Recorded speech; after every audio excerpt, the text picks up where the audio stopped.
बजा दिला। हालांकि 15 से पहले गीत ना गवा दे, लेकिन विजयी भैया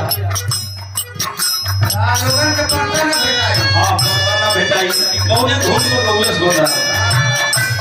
लोग कहेला जमाना बदल गया, हम कहिला ये पर जो जमाना नहीं बदल, वह सूरज वह चांद वह धरती बा, लेकिन अपन अपन विचार बदल गए।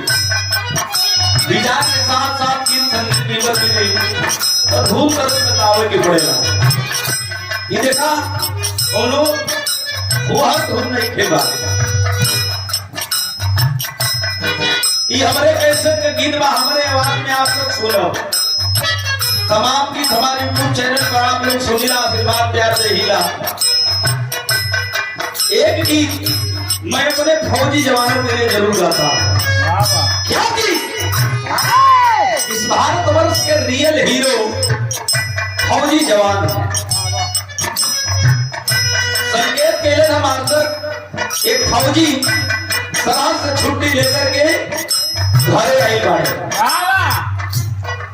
12-15 दिन बीता, घरे छुट्टी काटक अपने परिवार में अपने दुल्हन के साथ 15वां 16वां दिन फोन आया। कहां से? हेडक्वार्टर से। जवान तुम्हारी छुट्टी कैंसिल की जाती है, तुम सरहद पर जल्दी चले आओ। आओ न आओ खलन जवान तैयारी कर, थोड़ वर्दी पे रख, थोड़ दो हिंद के खले बा माला चलो माला कि हमारे सैया वर्दी पहले तारे 15 दिन भइल बा। देखा कौन नहीं मानी हो, जा करके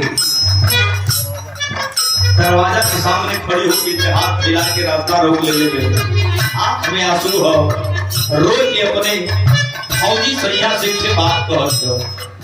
करस मालिक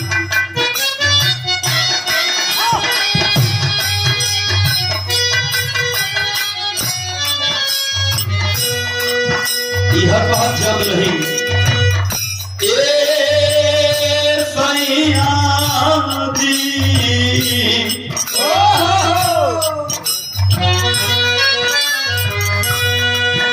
ये बात बा छोड़ के हम के जाता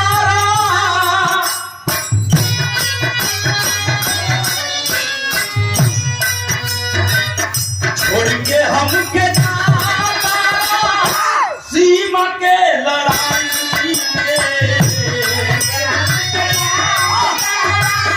सीमा के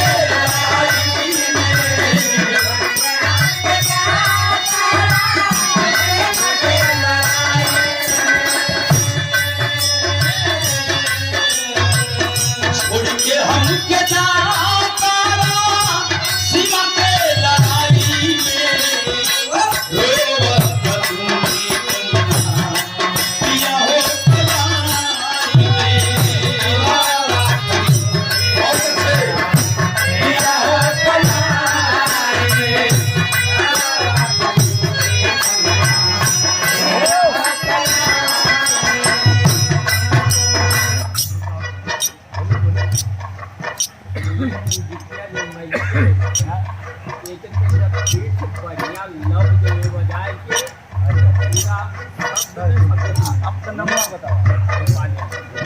और ये परमादेव बड़का भैया श्री गोपाल यादव आपके ओर से पुनः 100 रुपया आशीर्वाद।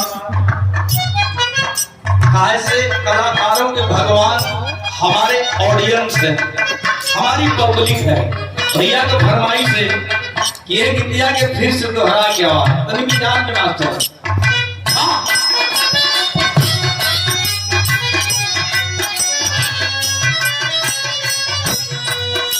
दुल्हनिया कहती अपने फौजी भैया से छोड़ के हम के जा